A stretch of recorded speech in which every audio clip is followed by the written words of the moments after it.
Welcome to the next New Life Scientific Tech Shop walkthrough. Not a whole lot of walking happening, but we're gonna check out what Bart's doing over here. Bart, do you want to tell our loyal fans what it is you're doing? I am attempting to track down problems in the circuitry. Okay. In a Anton Paar Synthos 3000. Yep. So, what part of the circuitry is being nasty? There is an emergency stop for the exhaust unit, so sucking the fumes out. If it doesn't see that the exhaust unit's working, it's going to go ahead and stop it. Requires that to be running, which is actually something we haven't seen before on these. Safety first from the Synthos. All right. So what do we got going? How are you doing it? Let's see the process. Well, at first it was underneath the pressure switches for the exhaust unit. So there's boards down here too. Well, no, the pressure sensors like that. Okay.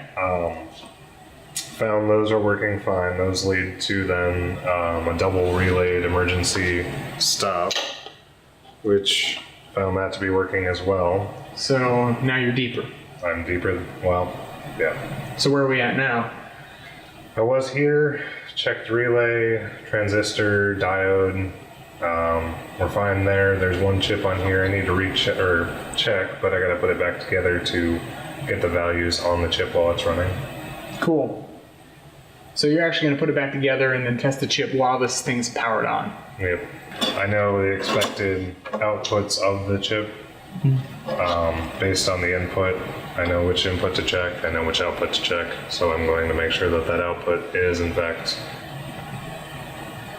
opposite. Okay, so you're looking at the component.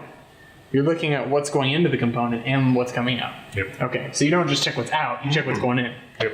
Like, we're putting in cats and getting out dogs. If it's, yeah. That doesn't even make sense. I don't even know why I said that. If the input's there, the output's there, then I know I need to go back yet further into the circuitry. So you said it flips it, right? It's a Hess-Schmidt inverter. So cat to dog makes sense. Yeah. Yeah. So it's got 5 volts supplied to it through the main power of the chip. And if it sees 0 volts coming in on the input, it's going to output 5 volts. Or if you were seeing 5 volts come in, you're going to have 0 volts coming out. Interesting. Man, logic, Boolean logic. Cool. Can we pop this open while it's off? This thing has a carousel in it, which is important because you'll see these things on the market without the carousel for your samples. Not so exciting because if you don't have a carousel, you don't have a microwave system. So you took the carousel out. Oh, there's the carousel. Okay. I kept having to tip it on its side, so. Gotcha. Carousel came in and out multiple times. So there's the vent, there's the carousel. Well, cool, Bart. That's great. I don't know if you got a shot of the circuits over here, but it's one thing we do at New Life Scientific. We don't just, press the power button and see what happens. If things don't work, we can get down to the nitty gritty and check out the boards and check out the components. So just one way that we kind of are a step above somebody just churning stuff out of a warehouse. Thanks, Bart.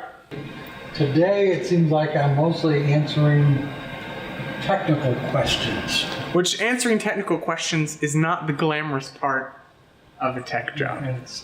It's what we do. It's not my favorite job, but they tell me I do a pretty good job at it anyway. You don't want to trust the sales guys to answer technical questions sometimes. So, checking through manuals, looking at notes,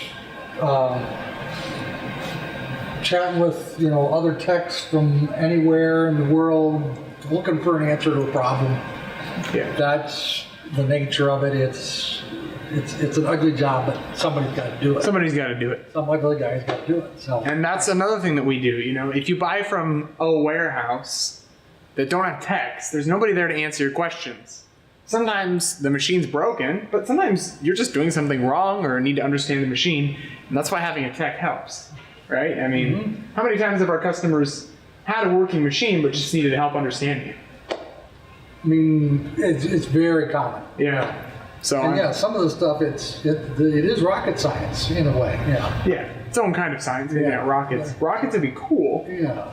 But Yeah, so Steve doesn't have much to show off today, but he's doing something that matters, and that's, you know, helping customers with questions they have.